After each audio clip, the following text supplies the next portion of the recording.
예, 안녕하십니까. 매버릭 TV 구독자 여러분. 오늘도 세종시에 와주신 조현승 박사님과 함께 2026년 다보스 포럼, 유럽과 나토 어떤 일이 있는지 한번 살펴보겠습니다. 박사님, 안녕하십니까? 네, 안녕하세요. 예.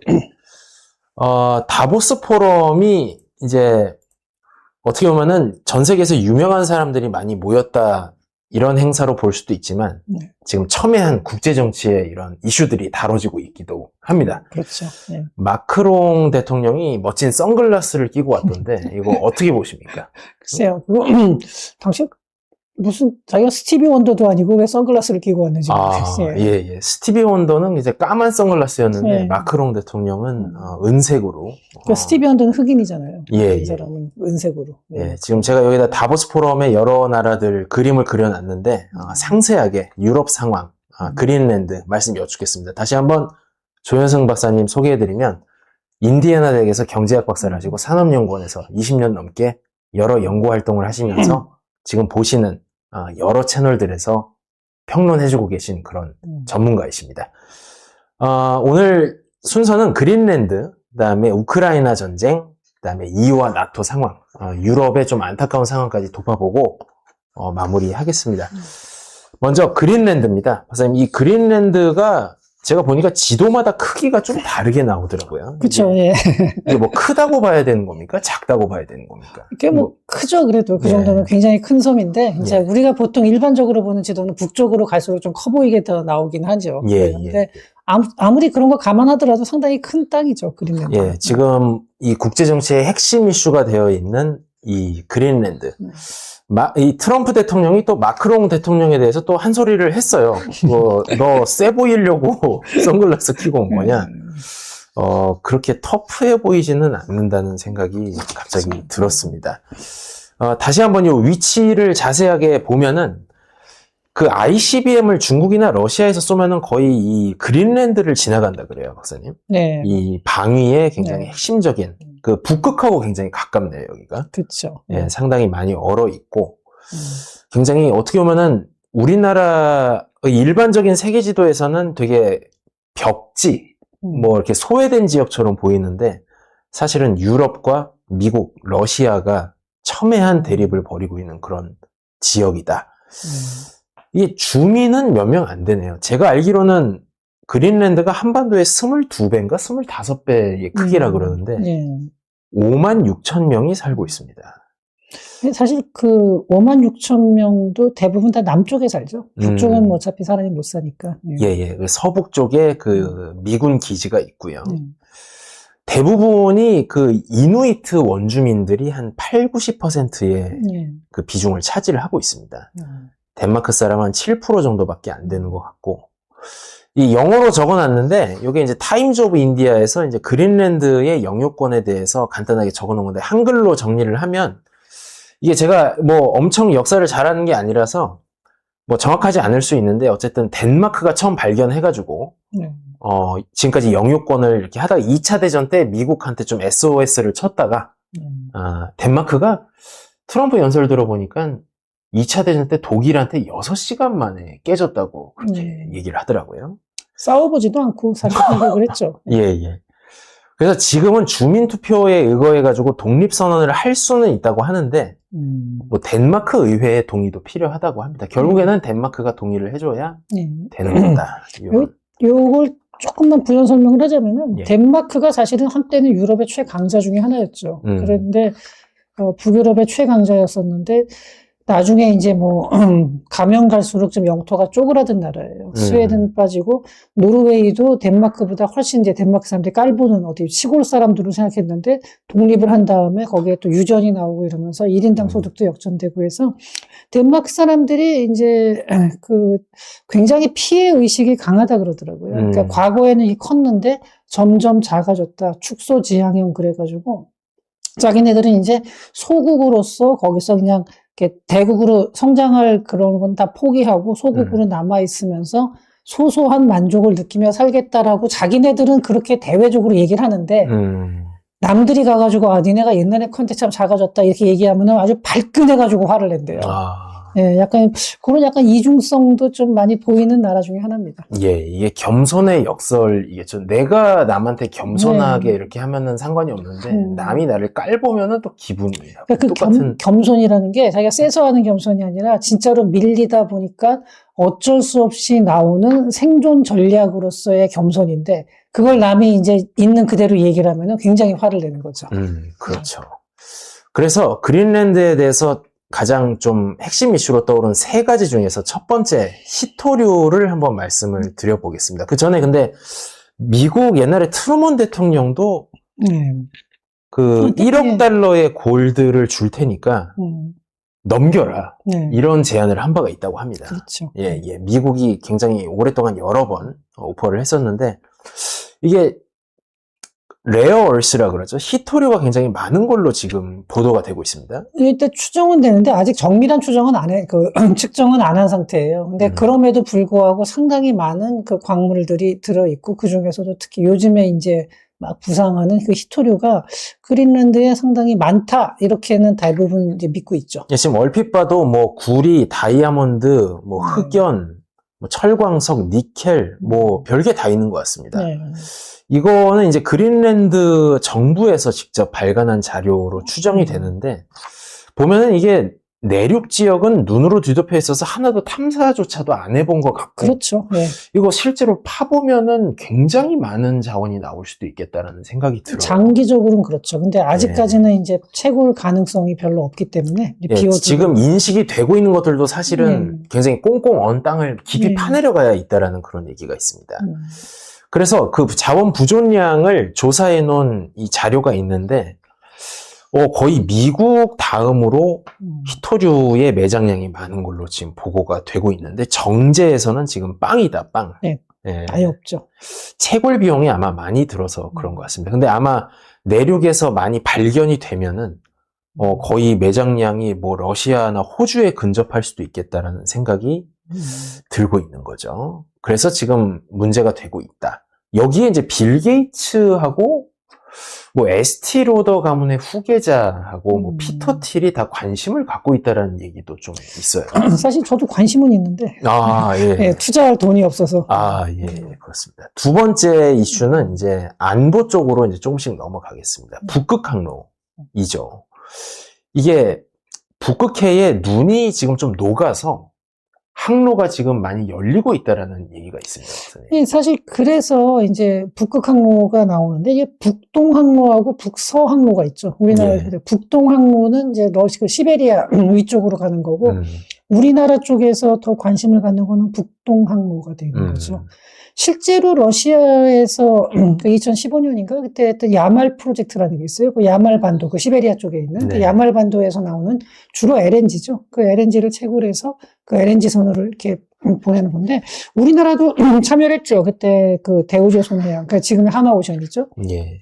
그 하나오션에서 상당히 그쪽에서 이제 그 배를 몇 척 보내기도 했었고, 그 다음에 2019년에 삼성중공업에서도 뭐 간단히 얘기가 있었는데, 그때 이제 우크라이나하고 전쟁 나면서 그 러시아 금융제재 시작하면서 이제 그게 약간 무산됐었죠. 근데 러시아 쪽에서도 그래요. 이게 쇄빙선을 만들 수 물론 러시아 자체도 쇄빙선을 많이 가지고 있긴 한데, 이 쇄빙선을 본격적으로 만들 수 있는 나라가 전 세계에 몇 나라 안 되거든요. 그래서 우리나라한테 좀 그 도움 요청을 하고 도움이라기보다도 잠깐 우리나라하고 좀 연대를 하려고 하고 있는 상황이죠.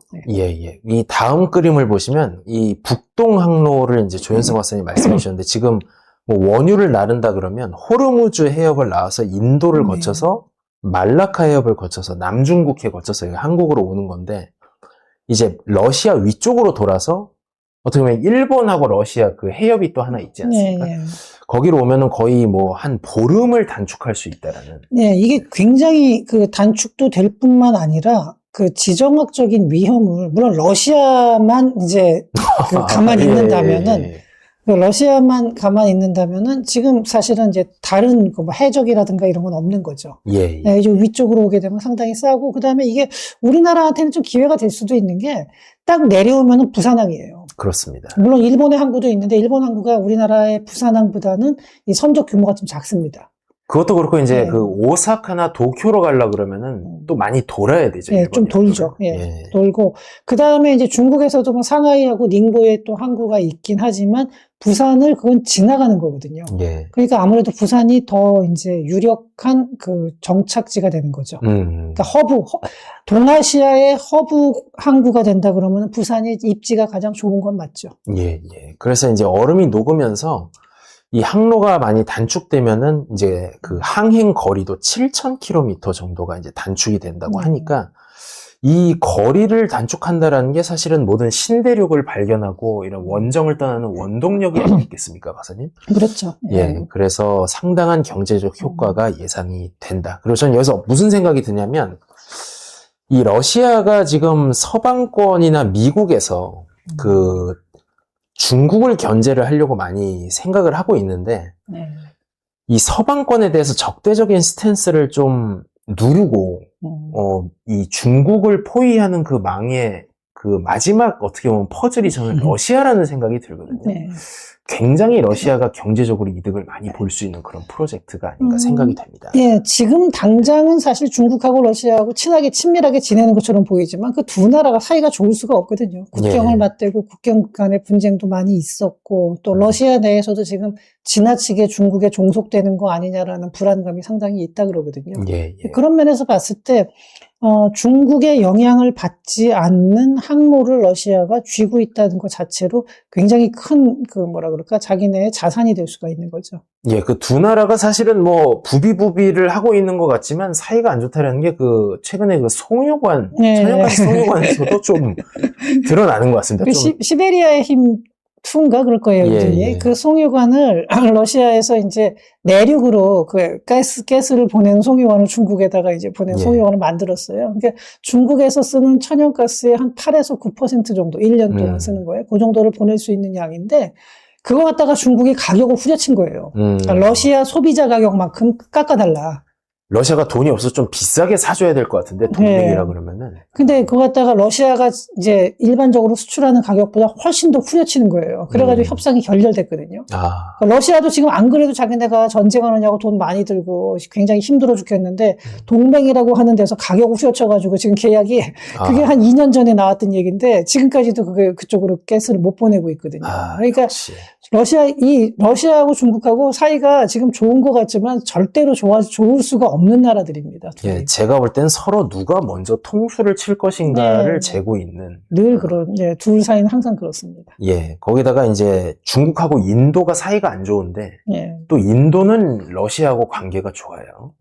예, 군수 무기 체계 이런 것도 상당히 많이 이렇게 비슷한 걸로 저는 알고 있고. 적의 적은 친구라는 약간 그런 개념도 되는 거거든요, 사실은.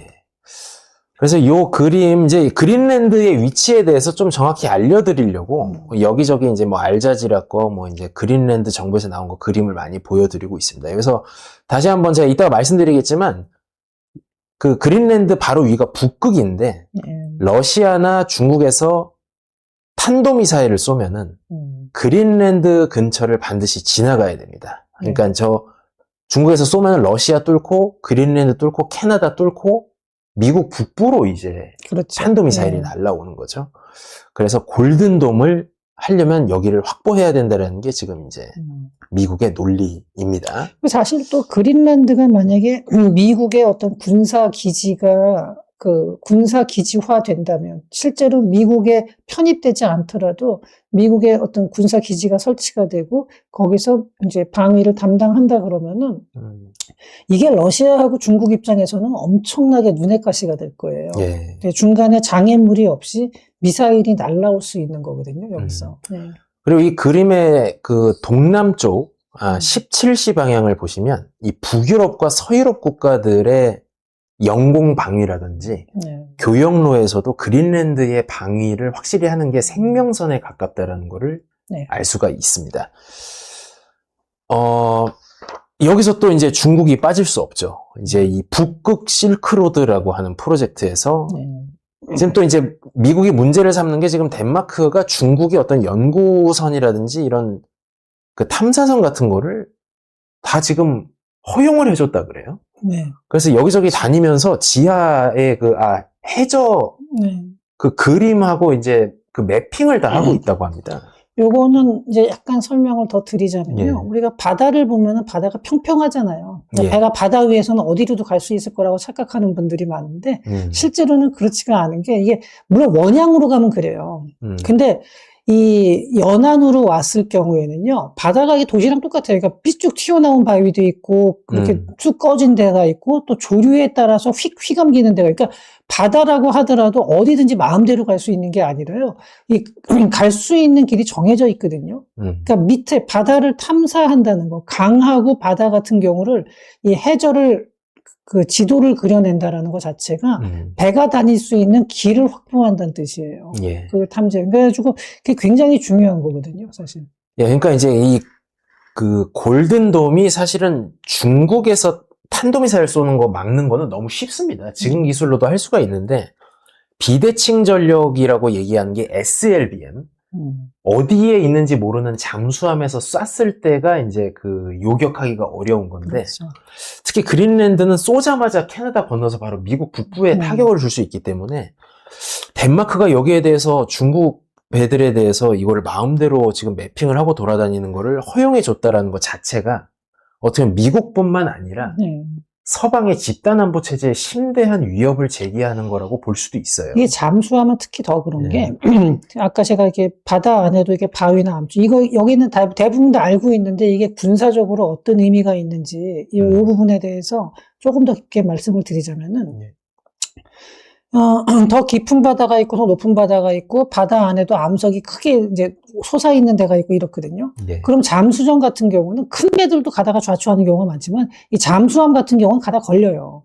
까딱 잡는다. 물론 요새는 뭐 탐지를 잘 한다, 어쩐다 하더라도 그 지도를 미리 가지고 가는 거랑 모르는 상태에서 가는 거 많이 다르고, 그 지도를 정확히 알아야 어디서 미사일을 쏠 수가 있을지를 정할 수 있어요. 까딱하면은 그 바위에 물론 이제 실제로 그런 경우 많지 않겠지만, 제가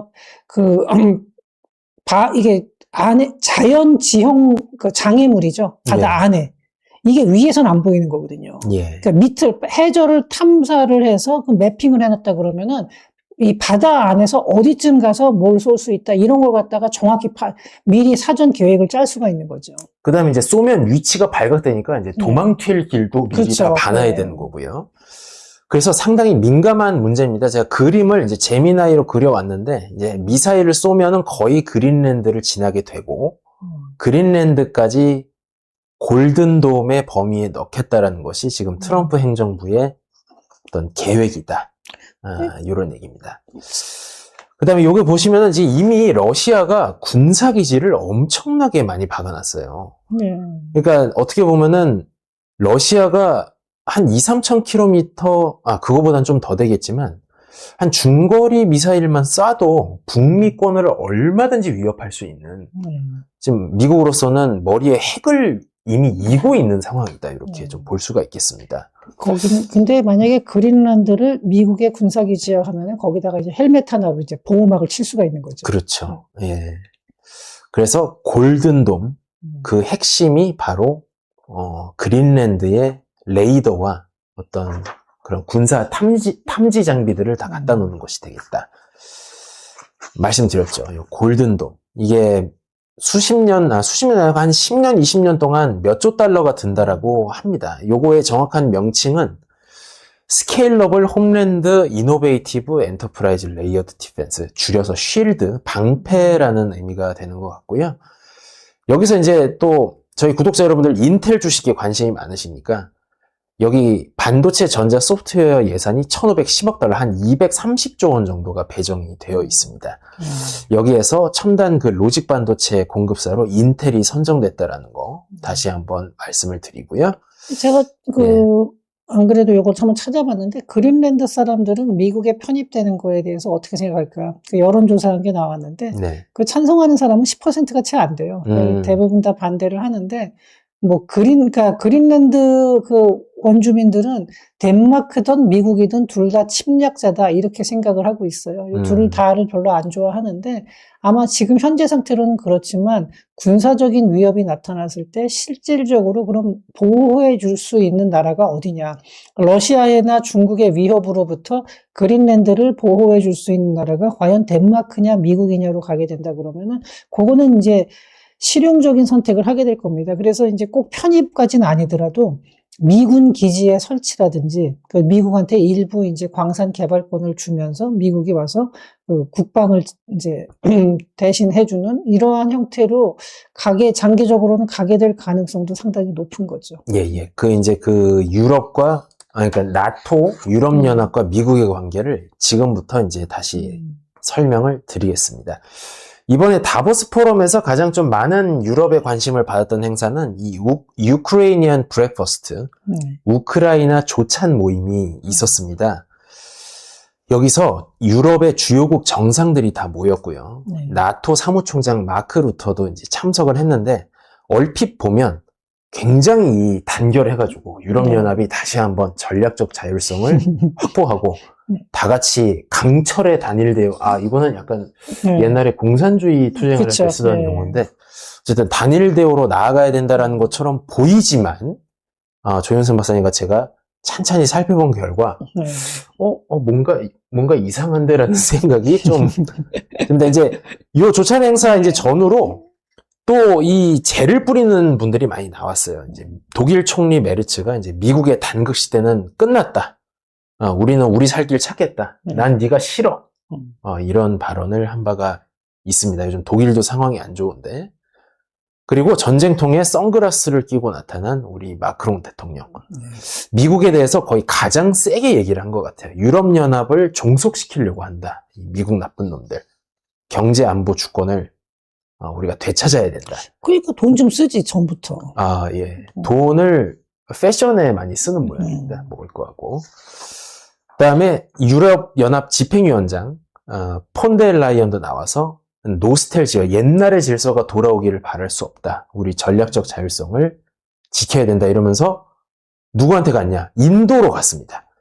인도로 가서 자유무역 협정을 체결한다고 하는데 아마 인도를 너무 얕보고 있는 것이 아닌가. 그렇죠. 예, 인도야말로 정말 그 가장 기회주의적으로 행동하는 국가거든요. 인도 내에서도 뭐 그런 얘기들이 많이 있는데 인도는 절대로 어느 한쪽을 도와줄 수 있는 나라도 아니고 인도하고 거래를 해서 이익을 본다는 것도 굉장히 어렵습니다.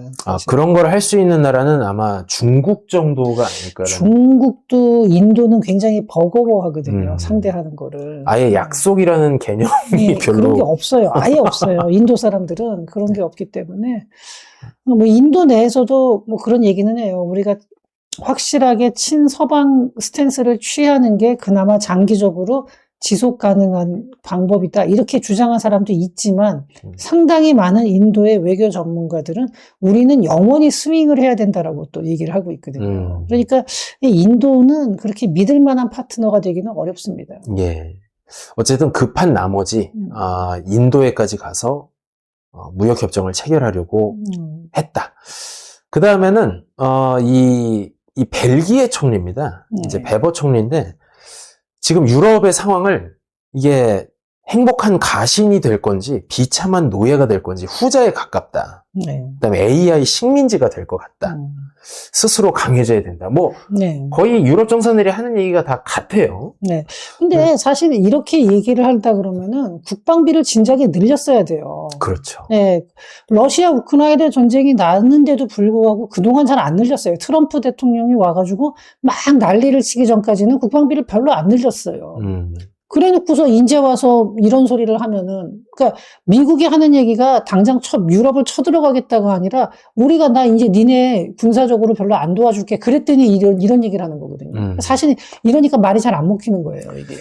또 그린랜드에 대해서도 좀 개면적인 바가 있죠. 왜냐면 자기네들 윗뚜껑에 지금 핵미사일이 지금 러시아가 다 갖다 놨는데 그것도 모르고 뭐 지금 그런 소리를 하고 있다 그러면은 거기다 러시아랑 싸우는 무기를 거의 미국이 다 대주고 있지 않습니까? 그렇죠. 물론 뭐 그런 얘기했더니 그때 프랑스가 발끈해가지고 우리도 됐는데 왜 그래 그러는데 그래 니네가 그래 계속 대라 그러면은 그건 마치 뭐 이렇게 아파트는 내가 샀는데 뭐 이렇게 가전제품 몇 개 들고 온 다음에 막 자기가 대단한 무슨 이건 또 민감한 얘기가 될 수 있기 때문에 뭐 아무튼 이제 유럽 다른 나라들도 무기 지원을 한 거는 맞긴 맞아요. 뭐 미국만 한 건 아닌데 그래도 역시 미국의 힘이 가장 컸죠. 예. 그리고 지금 여러 국가들의 입장을 소개를 드리는데 지금부터가 사실은 저희가 드리고 싶은 본론입니다.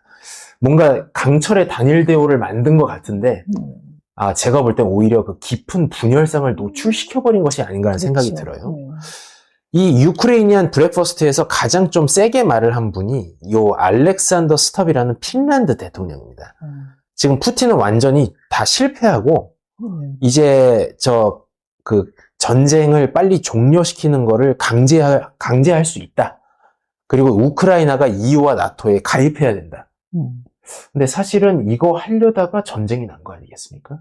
이게 러시아의 레드라인이라고 볼 수도 있거든요. 사실 그런 면도 있긴 합니다. 예. 아니, 제가 뭐, 어떤 편을 들자는 게 아니라, 어쨌든 명분은 그랬다라는 겁니다. 러시아의 서남쪽 600km 지점에 나토와 미군이 들어와서 미사일 기지를 설치한다라는 것은 푸틴 입장에서는 레드라인을 넘은 거기 때문에 그거를 하지 말라고 했다가 했기 때문에 처음에 크림반도 12년 전에 그 침공을 감행을 한 거죠.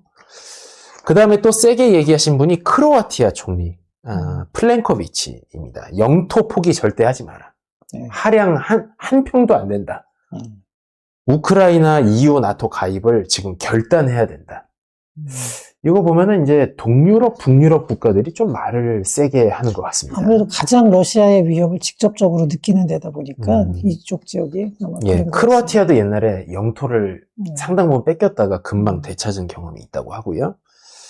근데 이제 서유럽 국가들의 입장을 보면 네덜란드 총리입니다. 단일 대우 좋은데 조금 우리가 시간을 좀 더 가져야 되는 거 아니야? 너무 서두르면 문제가 생길 것 같은데 이런 요지로 발언을 또 했어요.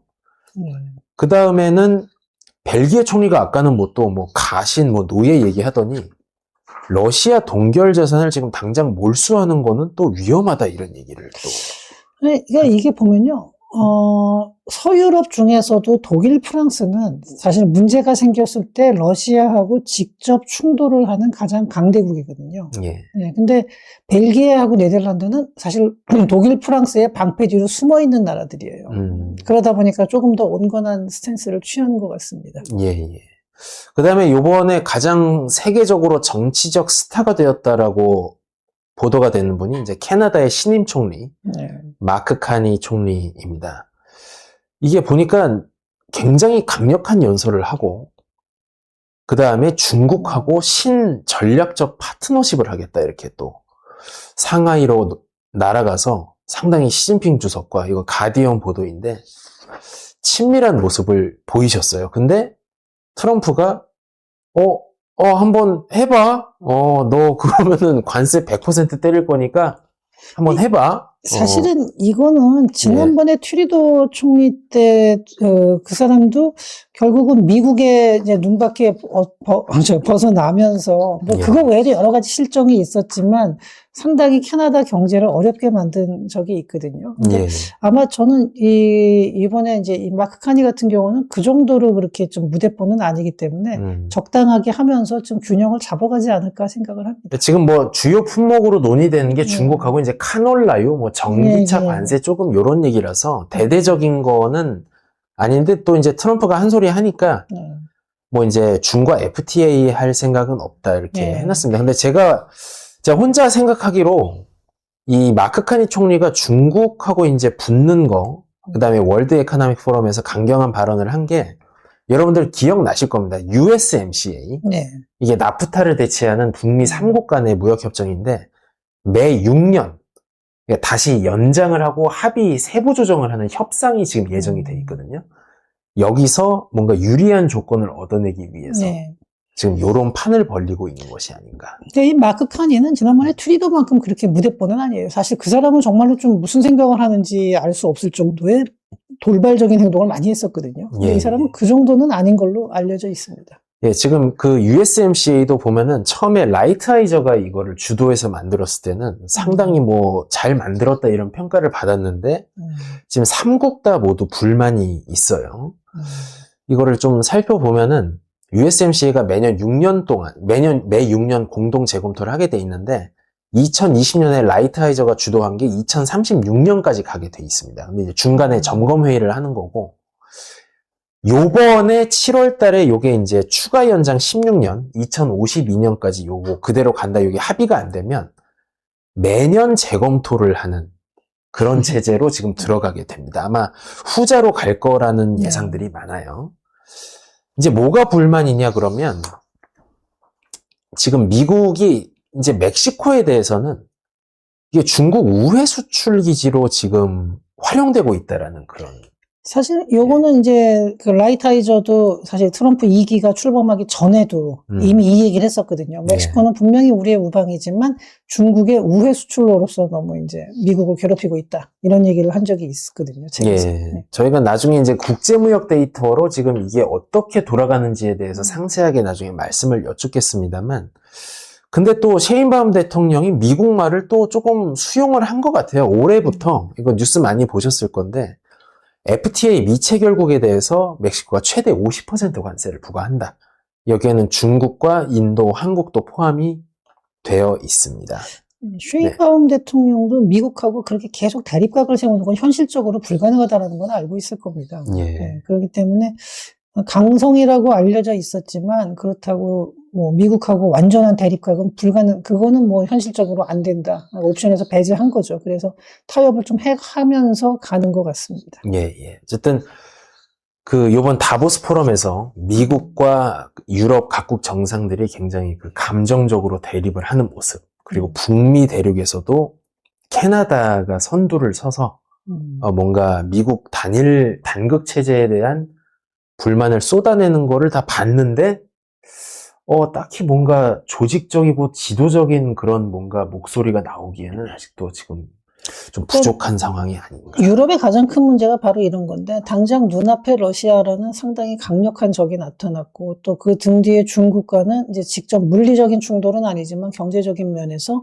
중국으로부터의 어떤 상당히 중국에 대한 불만이 있는 상태인데도 불구하고 그 와중에 그러면서 유럽이 경제에도 자꾸 성장도 떨어지고 있고 부채 문제도 심각해지고 있고 여러 가지 문제가 나타나는데 이 와중에서도 아직도 자기네들끼리 싸우고 있는 거예요. 그러니까 외부에 큰 적이 나타나는데도 불구하고 내부에서 단결을 전혀 못하고 있다는 거죠. 그러면 이제 펠로폰네소스 전쟁사가 굉장히 함의가 있는 것 같습니다. 그때도 보면은 뭐 큰 아테네다 뭐 이런 동맹권으로 돼 있는데 다 말을 듣는 게 아니거든요. 그렇죠. 서로 이해관계가 다 달라서.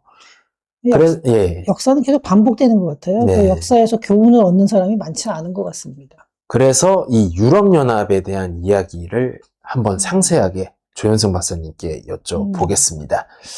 이렇게 우크라이나 조찬회의에서 이제 우리 유럽의 전략적 자율성 막 푸틴 담궈 막 우리 가는 거야 이러고 있는데 니얼 퍼거슨한테 마이크를 잠깐 줬어요. 그랬더니 니네들 정말 역시 입만 털고 있구나. 영어 표현으로는 speeches won't help folks 이렇게 얘기를 했습니다.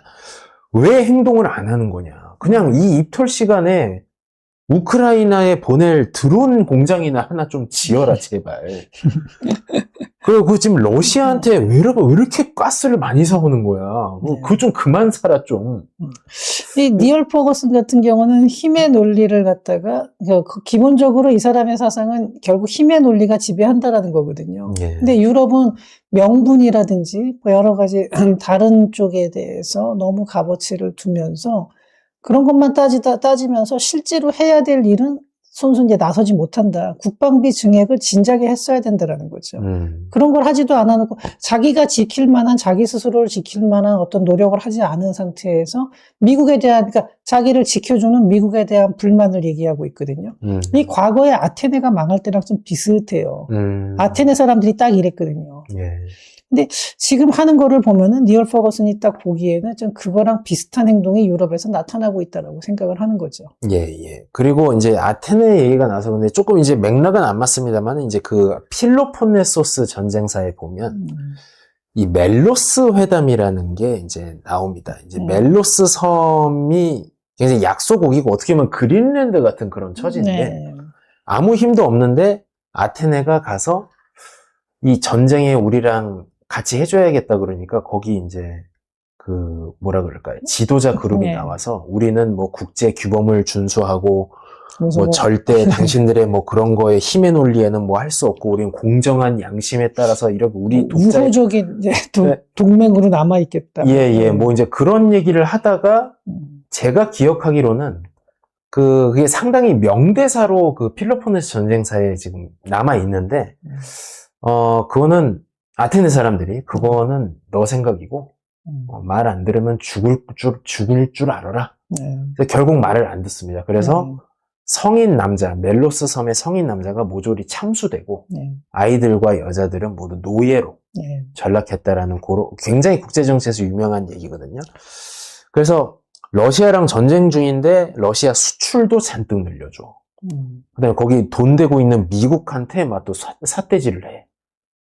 러시아한테는 또 삿대질 그렇게 많이 못하는 것 같은데 어떻게 보면은. 그렇죠. 오히려 더 그렇죠. 예, 그다음에 중국하고 무슨 뭐 또 미국이 뭐라 그러니까 무역 협정 새로 해야 돼 뭐 이런 소리 하고 앉아 있고.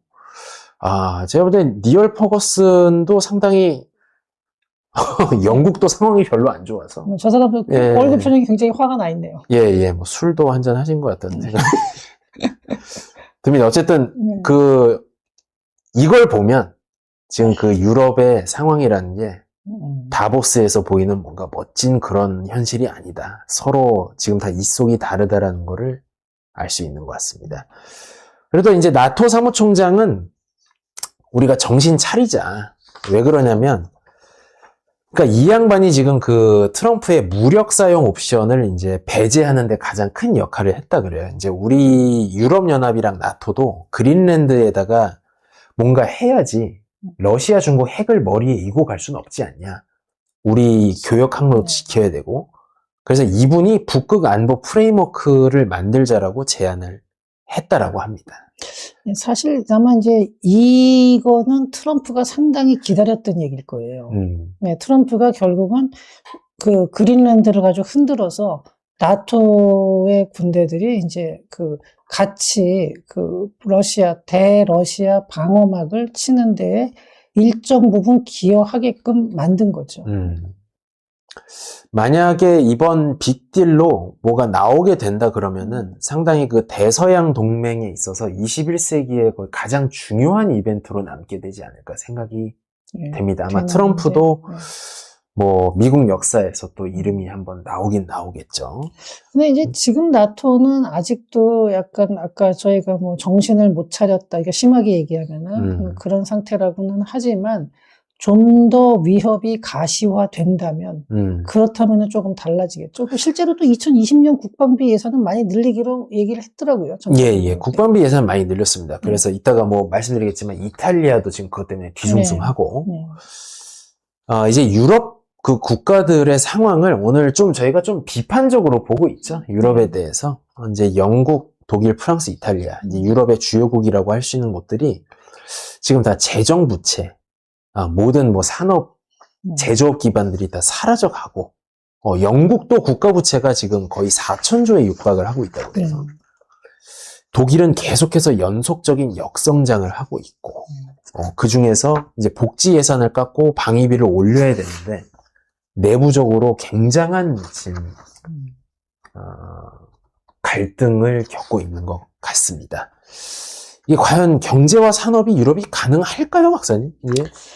사실 유럽에 그러니까 독일, 영국, 프랑스, 뭐 이탈리아 이런 나라들이 우리가 요새 보면은 좀 지리멸렬하는 것 같지만 여전히 강국들입니다. 자, 돈도 많고 다 부유한 나라고 프랑스 같은 나라가 우리나라도 요새 방산이 많이 이제 주가가 올라갔지만 프랑스가 전통적으로 이 방위 산업이 아주 강한 나라 중에 하나예요. 지금 전 세계적으로 프랑스제 무기도 많이 쓰이고 있죠. 문제는 근데 이게 이제 하나로 국력이 모아지질 않고 자꾸 이제 위축돼 가는 추세라는 것이고, 그 다음에 요즘 들어서 그게 더 가시화되고 있다는 거예요. 그런 안 좋은 흐름이 더 가시화되고 더 강화되고 있다는 거죠. 그래서 지금 국방비를 늘려야 되는 입장인데 부채는 너무 많고, 그렇다고 성장이 잘 되냐 하면은 그것도 아니에요. 독일같이 유럽을 이끌어가야 될 나라가 0%대 성장을 지속하고 있고, 뭐 이탈리아도 그렇고요. 프랑스도 뭐 0%까지는 아니지만 자가 부채가 계속 늘어나는데 그 부채도 상당히 악성입니다. 그러니까 악성이라는 게 어떤 의미냐면은 일본 같은 경우는 부채가 많다 그래도 거의 대부분을 국내에서 소비를 하거든요. 그러니까 일본의 국채를 일본 사람들이, 일본 기관이나 일본 개인은 거의 없겠지만, 주로 일본 기관들이 대부분, 그러니까 거의 한 95%를 이제 보유를 하고 있는데, 프랑스는 지금 그 외국인 보유 비중이 50%가 넘습니다. 한 54, 5% 되는 걸로 알려져 있고, 이탈리아도 이게 한 2, 3년, 5년 전까지만 해도 20% 중반대였는데 지금 30%를 훨씬 넘겼어요. 이런 식으로 점점 이 부채의 양도 늘었지만 질도 악화되고 있고, 그 다음에 이거를 앞으로라도 그럼 줄여갈 가능성이 보이냐? 그게 안 보인다는 거예요. 그 얘기를 이제 독일의, 죄송합니다. 말을 끊어서 죄송한데, 독일의 상황을 가지고 또 말씀을 계속 이어가 주시면 좋을 것 같습니다. 이게 2025년에 폭스바겐 드레스덴 공장을 지금 이제 작년에 폐쇄를 한 걸로 보도가 나왔고, 그렇죠. 27년에 오스나브리크 공장도 폐쇄가 예정돼 있고, 전체 독일 직원 12만 명 중에 3만 5천 명이 감원되고 있다. 이런 뉴스가 나왔습니다. 이거 프랑스는 더 심하죠. 지금 뭐 프랑스는 뭐 상당히 많은 기업들이 지금 공장 폐쇄하면서 다른 나라로 빠져나가고 있거든요. 그 옛날에는 그 무슨 부유세인가 그거 걷는다고 해가지고 많은 부호들이 다른 나라로 도망을 나가는 그런 상황도 이제 있었던 많았죠. 것 같아요. 네, 그런 것도 많았고요.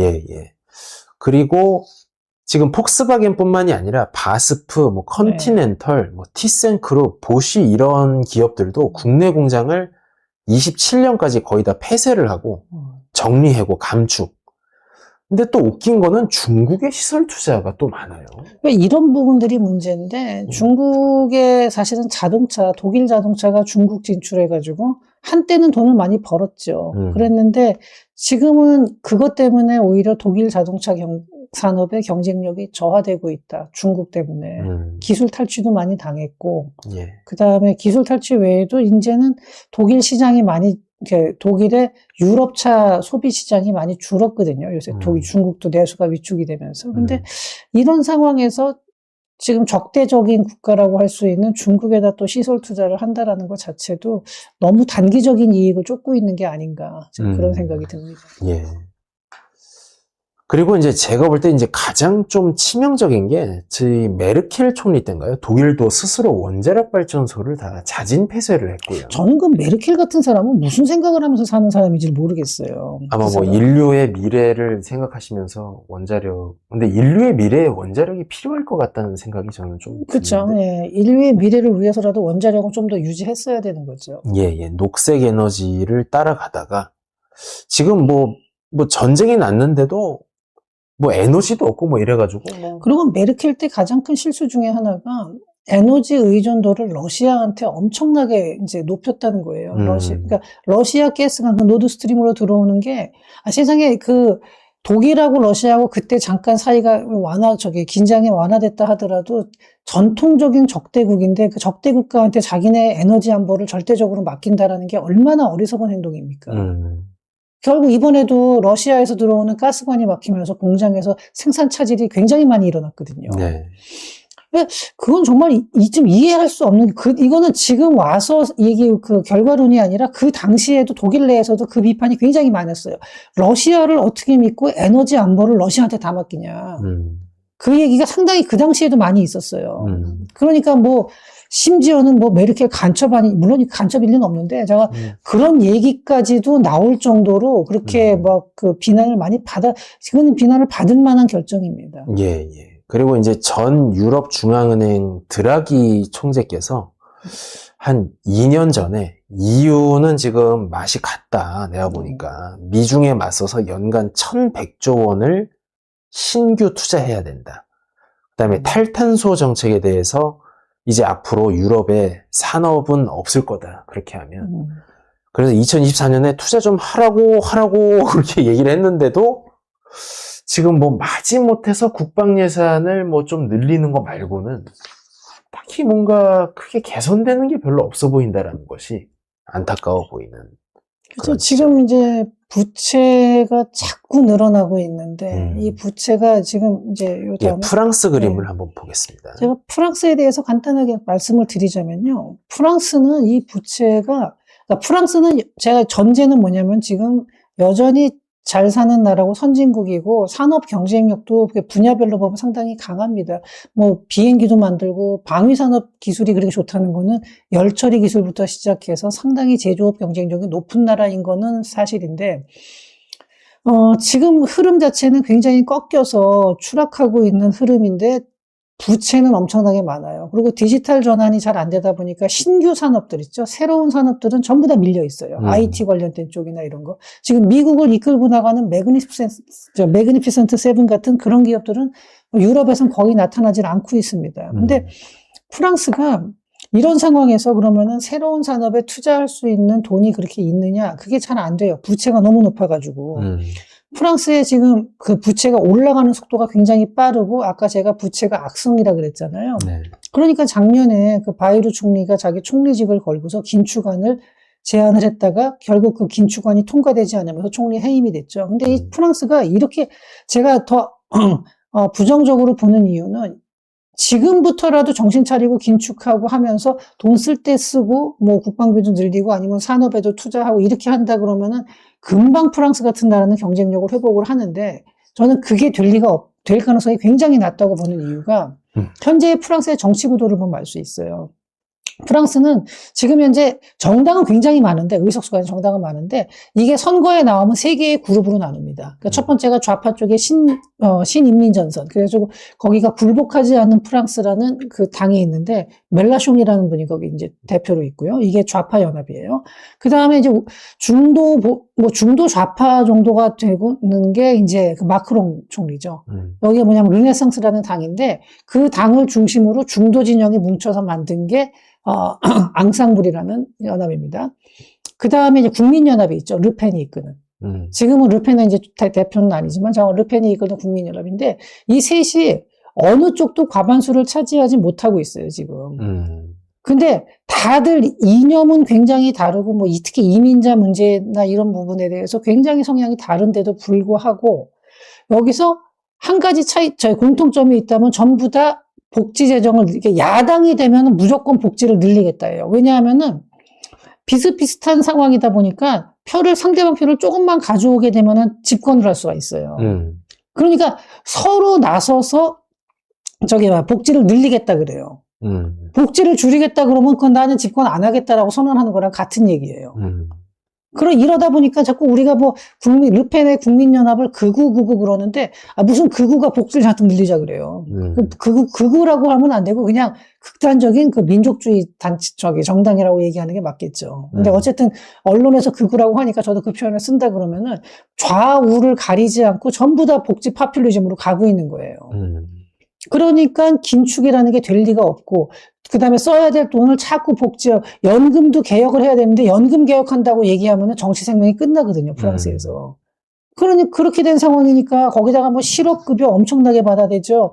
이런 상황이니까 도저히 이 긴축안이 통과가 될 수가 없는 거거든요. 그러니까 이런 정치 구도를 보고 나면은 프랑스가 정신 차려가지고 다시 경쟁력을 강화할 것 같다. 이럴 가능성은 사실상 없다라고 봐도 되는 거죠.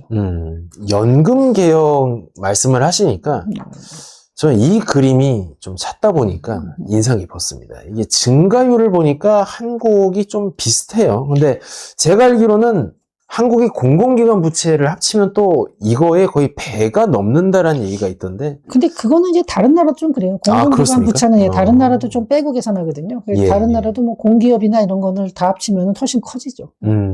지금 프랑스의 증가 속도에 못지않게 우리도 지금 올라가고 있는데. 이게 문제죠. 우리나라가 지금 뭐 낮다 그러는데 우리나라 인구 구조가 고령화가 가장 빠르게 되고 있고 그 다음에 우리나라는 연금이 1989년에 들어왔어요. 가장 잘 나갈 때 아닙니까? 네. 그리고 이 당시에 들어왔으니까 지금 사회 초년생, 그 당시에 그러면은 한 25살이면은 이게 64년생이잖아요. 네.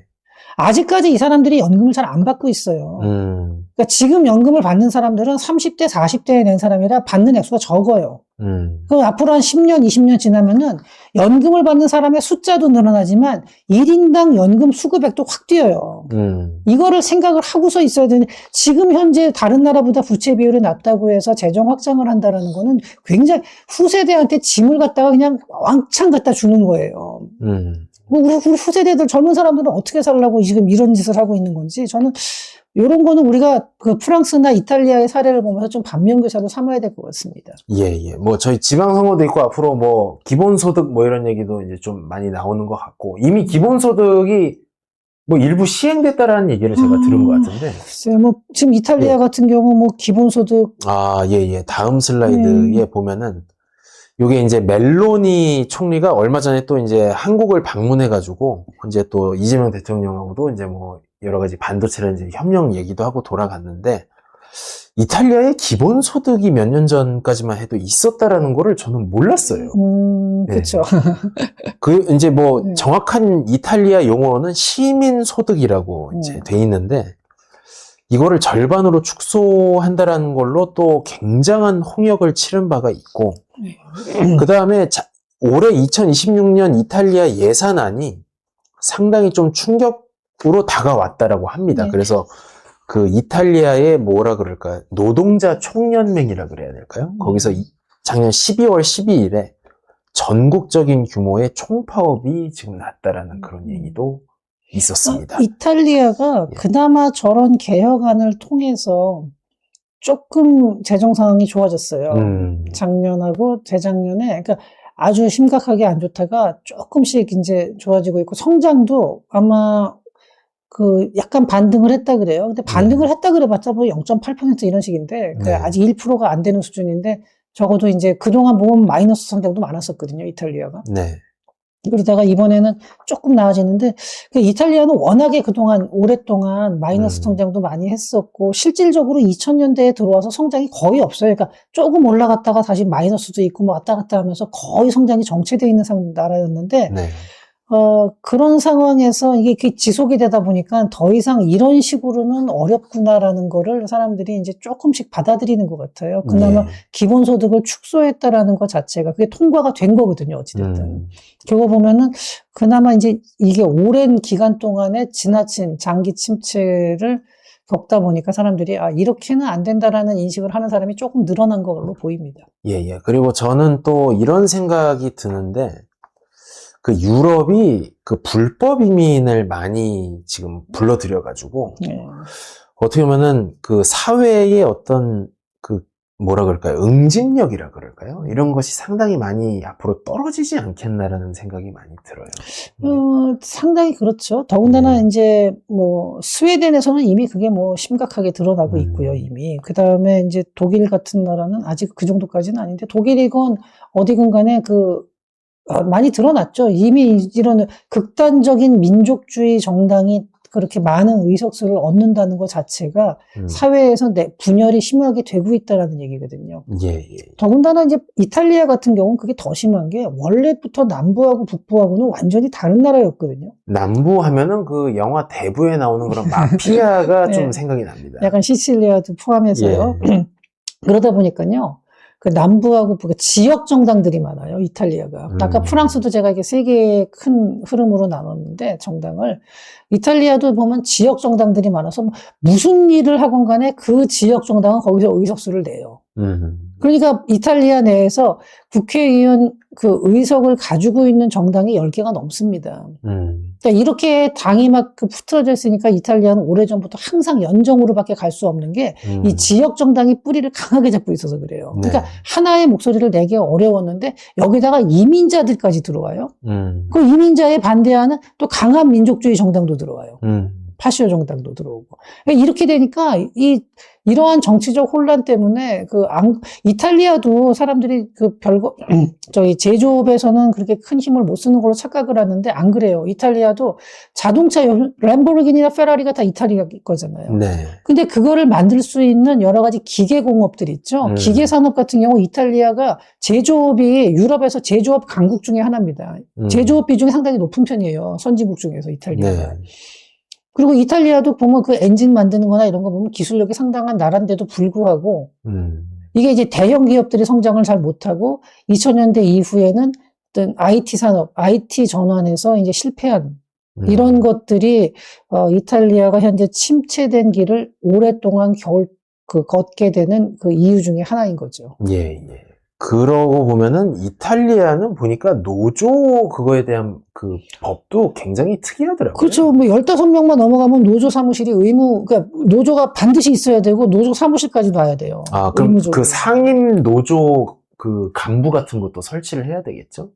그거는 아마 작업장 내에서는 모르겠어요. 근데 적어도 15명이 넘어가면 노조는 무조건 생겨야 되고요. 그렇게 되다 보니까요, 가끔 어떤 게 있냐면 피터팬 증후군 있죠. 14명에서 더 이상 고용을 안 늘리거나, 아니면 늘리는데 막 법인을 2개, 3개를 만들던가, 한 공장 안에. 그러면은, 그 얼마나 불편해요. 서류도 2개, 3개 써야 되는 거고, 그렇잖아요. 여러 가지로. 네네. 그러니까 그런 식으로, 물론 이제 그 와중에도 또 대기업도 당연히 있기는 있죠. 뭐, 그래도 하다 보면은. 근데 어쨌든 기업이 성장하는데 아주 불리한 조건들이 너무 많은 거죠. 저는 요 프랑스와 한국의 이 부채를 비교해 놓은 이 그림이 상당히 흥미롭습니다. 이제 제가 우려하기로는 이제 한국이 이제는 조금 우리도 이제 성장이라든지 이제 이런 진정한 혁신의 국가 자원이 좀 들어가는 구조가 돼야 될 것 같은데 이게 점점 어려워지지 않나 그런 좀 염려가 되고 있습니다. 예, 저희 마지막 슬라이드까지 왔습니다. 이제 지구상에서 지금 그 대서양 동맹이라고 하는 사실 중국이 부상하기 전에는 세계 문명을 주도했던 그런 국가들 사이에서 큰 어떤 분열이 일어날 것인지 아니면 새로운 차원의 전 지구적인 영향력을 갖는 새로운 서반구, 웨스턴 헤미스피어를 다시 살려낼 것인지 여기에 많은 어떤 사람들이 관심을 갖고 있습니다.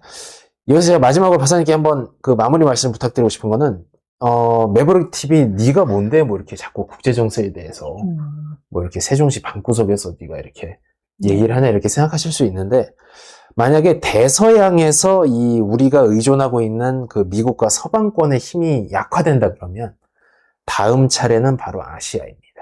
그래서 이 말씀을 굳이 찾아보고 어떤 일이 일어나고 있다는 거를 말씀을 드리고 있습니다. 박사님 어떻게 생각하십니까? 네, 그렇죠. 그리고 저는 이제 이런 아까 지정학적인 문제도 있고요. 저는 유럽에 대해서 제가 얘기를 다른 방송에서도 많이 했어요. 하고 나면은 뭐 독일이 어렵고 프랑스가 어렵고 이런 얘기하면은 꼭 댓글 중에 이런 거 뭐라고 다냐면은 뭐 우리가 남 걱정할 때냐 거기는 그래도 우리보다 잘 산다 그런 거 댓글 다는 사람들이 있는데 내가 남 걱정을 왜 합니까? 저게 왜냐는데 잘 안 되는 나라를 보면 우리가 반면교사로 삼아야 되는 거고 잘 되는 나라를 보면 그걸 또 벤치매킹을 해야 되는 거죠. 그럼 남 안 되는 거는 안 보고 뭐 어디 산에 가서 혼자 눈 가리고 살 겁니까? 아니잖아요. 저걸 다 봐야 되는 거고 왜 안 되는지를 분석을 해서 우리나라도 저렇게 되면 어떡하나 약간 이런 걱정도 들고 저는 그래서 이제 이런 것들을 이제 계속 좀 지켜보고 있고 상당히 이렇게 몇 년 전부터 계속해서 업데이트를 하고 있습니다. 그래서 여러분들도 그 잘 사는 나라, 잘 된 나라들 케이스하고 잘 안 된 나라들 케이스를 양쪽을 다 봐야 된다고 생각을 해요. 이 두 개를 종합해서 우리가 배울 점, 배우지 말아야 할 점 이런 것들을 잘 분석을 가려내야겠죠. 예. 예, 오늘도 좋은 말씀 많이 나눠주신 조현수 박사님께 다시 한번 감사드립니다. 오늘도 매버릭 TV 시청해주신 구독자 여러분 감사드립니다. 네, 감사합니다.